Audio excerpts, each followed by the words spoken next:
Hello guys, welcome back to my channel. আজ আমি আবার চলে এসেছি তোমাদের কাছে একটা নতুন রেসিপি নিয়ে। এটা হলো সিজনাল রেসিপি, তালের বড়া বা ফুলুরি, যে যেটা বলতে পারো। অনেকেই খেতে ভালোবাসো, তাই হয়তো অনেকেই করতে জানো না, বাইরে থাকো, তাদের জন্য এই রেসিপিটা। দেখো, ফার্স্টে তাল একটু ঝুড়িতে তালের মাড়িটা বার করে নিলাম, দিয়ে সেটা নুন দিয়ে খুব ভালো করে কড়াইতে ফুটিয়ে নিলাম। এবার একটি বাটিতে 3টে কলা, কাঁঠালি কলা ছাড়িয়ে নারকেল কোড়া, গুড় খুব ভালো করে চটকে নিচ্ছি।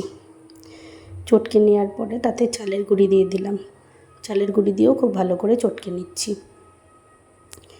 আগে এটা চটকে নেবে, প্রথমেই তালটা দিয়ে দিও না। তাকে এবার চটকানো হয়ে গেছে। এবার সেই ফুটিয়ে রাখা নুন দেয়া আছে কিন্তু, আর নুন দিলাম না। ফুটিয়ে রাখা তালটা দিয়ে খুব ভালো করে মেখে নিলাম। অল্প বাইন্ডিংয়ের জন্য ময়দাও দিয়ে দিলাম, আর কিছুই না। এবার খুব ভালো করে মাখতে হবে।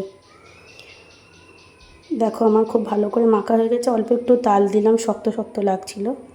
এবার কড়াইতে তেল গরম করে নিয়েছি।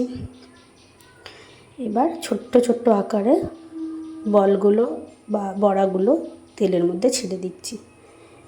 এবার উল্টে পাল্টে লাল লাল করে ভেজে নাও।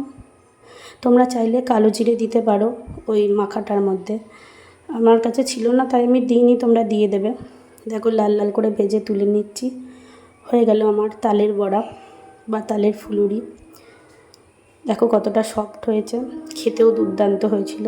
চলো তাহলে, ভিডিওটা যদি ভালো লেগে থাকে তাহলে চ্যানেলটিকে সাবস্ক্রাইব করে পেজটিকে ফলো করে দেবে। ধন্যবাদ।